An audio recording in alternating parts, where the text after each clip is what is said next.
প্রতি বছরের মতো এই বছরও রাবণ বধ অনুষ্ঠান আর কিছুক্ষণের মধ্যে চালু হতে চলেছে।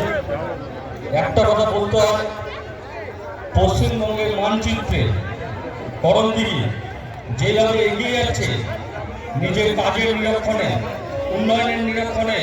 এবং আমাদের মুখ্যমন্ত্রী ইতিমধ্যে বলেছেন ধর্ম যার যার উৎসব সভা, সেই নিরিখে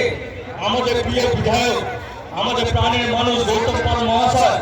প্রতিনিয়ত ছট পুজো থেকে শুরু করে, দুর্গা পুজো থেকে শুরু করে, কালী পুজো থেকে শুরু করে একের পর এক অনুষ্ঠান করে যে পশ্চিমবঙ্গের মধ্যে একটা দৃষ্টান্ত তৈরি করেছেন, সেই দৃষ্টান্তকে সম্মান করে যেভাবে একের পর এক অনুষ্ঠান করে তিনি জনসংযোগ করতে চলেছেন